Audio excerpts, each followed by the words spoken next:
kebijakan Ibu Sri Mulyani, di mana dia ingin menolong. Walaupun secara analisa jurnalis banyak yang bilang bahwa kebijakan Ibu Sri Mulyani untuk memberikan uang sebesar 600.000 pada orang-orang yang penghasilan di bawah 5 juta itu hanya akan membuat masyarakat semakin malas.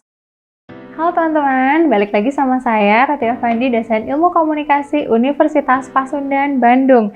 Selamat datang kembali di channel saya, di mana teman-teman akan lebih tahu, lebih paham, dan juga lebih ngerti tentang segala sesuatu yang berkaitan dengan ilmu komunikasi. Tentunya dengan cara yang menyenangkan dan pastinya akan bikin teman-teman semua auto ngerti.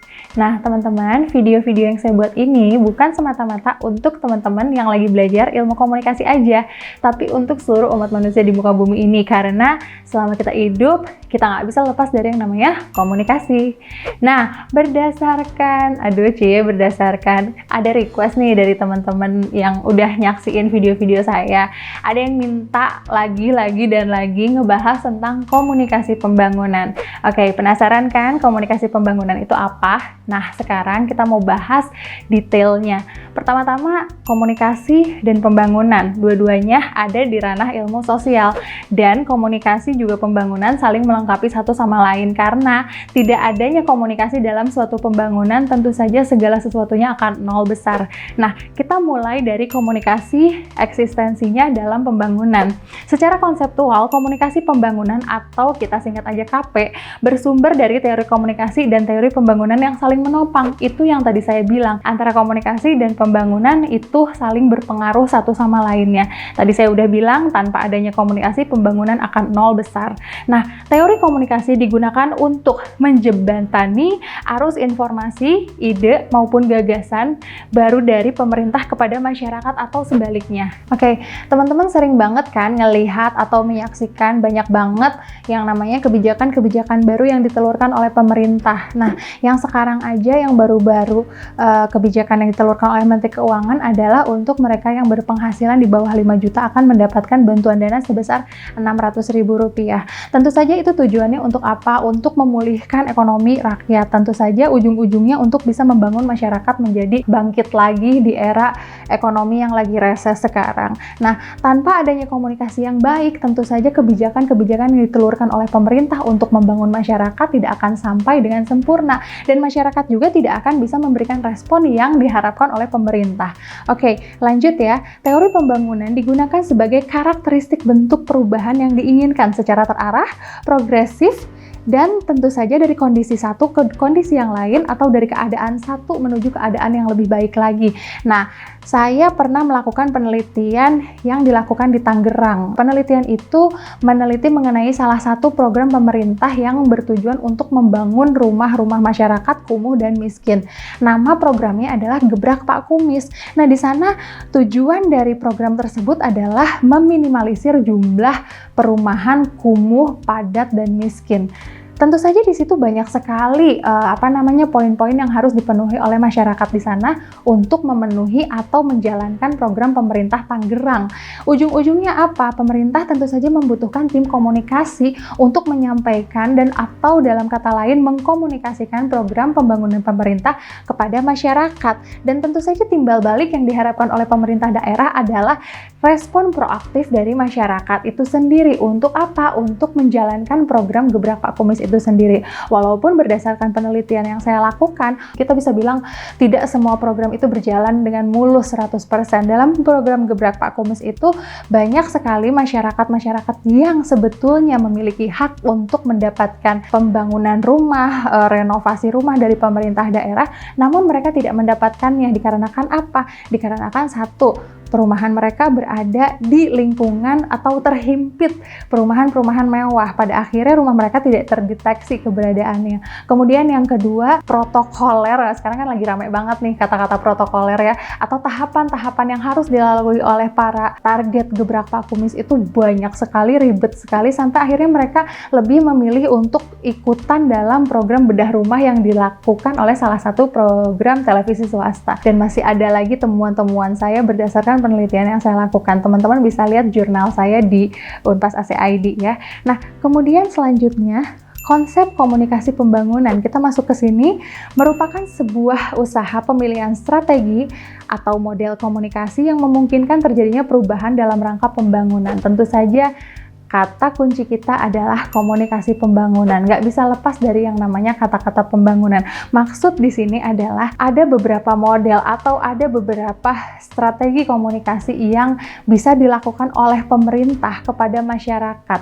Ya, kalau misalnya kita ngomongin model komunikasi atau strategi komunikasi, kita udah pernah bahas di video-video saya sebelumnya, tapi dalam hal ini kita tinggal mengganti pemberi pesannya dan penerima pesannya itu siapa. Dalam hal ini pemberi pesan tentu saja pemerintah dan penerima pesan tentu saja masyarakat, di mana masyarakat tersebut adalah target yang akan dibangun oleh pemerintah. Selanjutnya, tujuan dari komunikasi pembangunan adalah berusaha menyampaikan, mengkaji, menjalankan atau menjelaskan suatu isu, ide, gagasan aktual yang tentu saja berkaitan dengan perubahan menuju pembangunan masyarakat.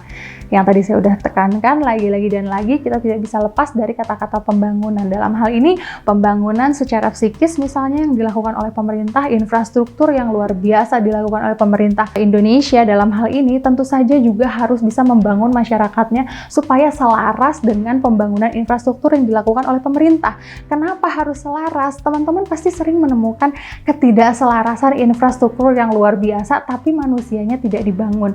Contohnya saja pelanggaran yang sederhana aja, pelanggaran lalu lintas yang dilakukan oleh pengendara. Misalnya teman-teman pasti sering banget nemuin orang-orang yang naik motor ngelawan arah atau bahkan naik mobil ngelawan arah. Nah, dalam hal itu kita bisa lihat bahwa pembangunan infrastruktur tidak sejalan dengan pembangunan mentalitas masyarakat itu sendiri.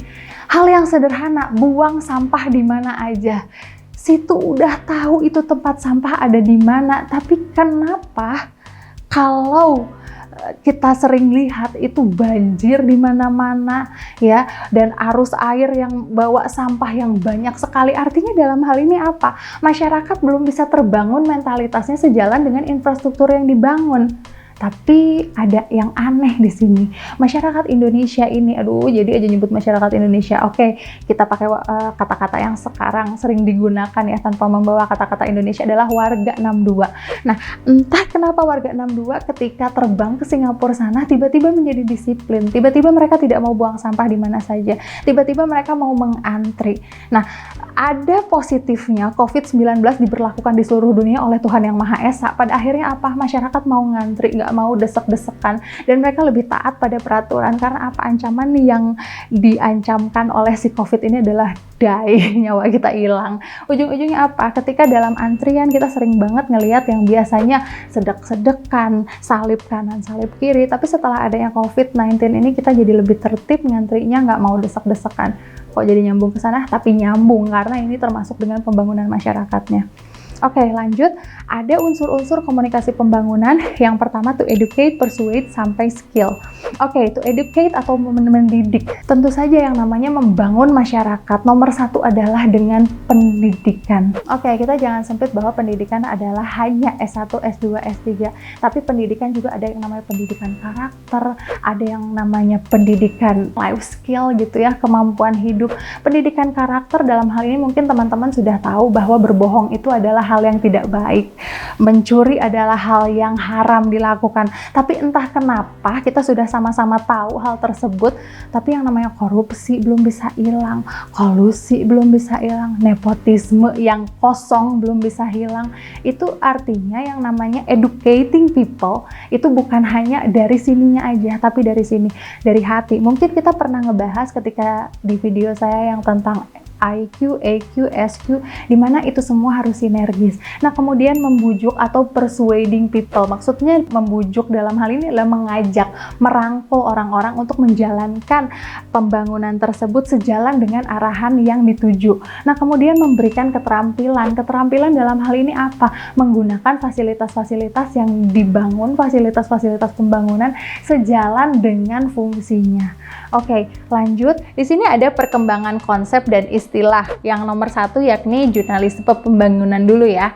Dalam hal ini peliputan pembangunan sebagai proses, bukan hanya peristiwa pembangunan. Nah, dalam hal ini maksudnya peliputan pembangunan adalah sebuah proses Pembangunan adalah sebuah proses yang disampaikan melalui media. Itu akan lebih mudah ketimbang disampaikan langsung oleh pemerintah. Jadi penetrasinya tuh pelan-pelan. Sebuah kebijakan, kebayang dong kalau Ibu Sri Mulyani yang masih cakep itu, dia menyampaikan kebijakan tentang 600.000 yang digelontorkan untuk para orang-orang yang penghasilan di bawah 5 juta itu, ya, secara langsung, orasi, tanpa bantuan media atau peliputan dari para jurnalis. Apa yang akan terjadi? Tentu saja pesan tidak akan sampai dengan mudah. Akan berbeda ketika para jurnalis meliput dengan cara mereka yang ciamik, tentu saja disampaikan kepada masyarakat menggunakan media baru atau media massa umum seperti televisi, radio, koran mungkin, ya, disampaikan dengan cara mereka, di mana mereka memiliki cara tertentu untuk tujuan tertentu. Dalam hal ini untuk apa? Untuk menyampaikan kebijakan-kebijakan untuk membangun masyarakat.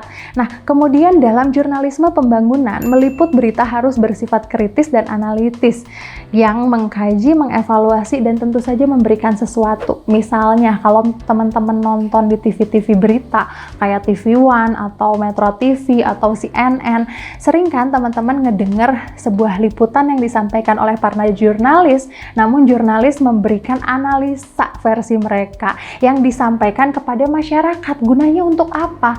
Gunanya untuk menstimulan supaya masyarakat itu tidak hanya ditelan bulat-bulat sebuah kebijakan atau sebuah pola baru yang diberikan oleh pemerintah. Dalam hal ini, para jurnalis juga memiliki peran yang penting dalam membangun masyarakat, karena mereka memberikan analisanya, artinya mereka memberikan sebuah pandangan terhadap masyarakat dan mengajak masyarakat untuk berpikir bagaimana cara menjalankan kebijakan itu, bagaimana cara menerima atau bahkan menolak demi kebaikan bersama. Nah, kemudian hal-hal yang perlu diperhatikan dalam hal ini, yakni relevansi suatu proyek pembangunan dengan kebutuhan nasional atau kebutuhan lokal. Misalnya, banyak sekali kebijakan-kebijakan yang boleh jadi ditelurkan tanpa memikirkan apa yang sebetulnya dibutuhkan oleh masyarakat. Seperti misalnya yang tadi saya obrolin tentang program Gebrak Pak Kumis. Para masyarakat yang menjadi target mereka itu memang mereka membutuhkannya. Namun proses yang panjang, jelimet, bahkan ada satu proses di mana mereka harus membuat proposal, membuat mereka merasa, aku sih nggak butuh-butuh banget tentang program ini, dan rumah mah ada. Nah, sekarang artinya sebuah program tentu saja harus sejalan dengan apa yang dibutuhkan masyarakat, dan tentu saja harus melihat kemampuan masyarakat untuk memberikan feedback guna menjalankan program tersebut bisa atau tidak, capable atau tidak. Sekarang apa yang dibutuhkan oleh masyarakat Indonesia di zaman lagi COVID gini, di zaman lagi resesi kayak gini. Nah, pada akhirnya kita bisa melihat lagi-lagi saya menyoroti kebijakan Ibu Sri Mulyani di mana dia ingin menolong. Walaupun secara analisa jurnalis banyak yang bilang bahwa kebijakan Ibu Sri Mulyani untuk memberikan uang sebesar 600.000 pada orang-orang yang penghasilan di bawah 5 juta itu hanya akan membuat masyarakat semakin malas. Masyarakat menjadi semakin pengen dikasih aja, nggak mau usaha, nggak mau menggali diri, potensi diri untuk memperbaiki kehidupannya. Oke, gimana? Udah pernah ngerti kan? Semoga teman-teman tetap penasaran, tetap pengen materi-materi yang lainnya. Isi kolom komentar di bawah. Jangan lupa untuk like, subscribe, dan share video-video dari saya. Mari kita sebarkan virus kebaikan ke seluruh dunia supaya kita semua auto ngerti. See you!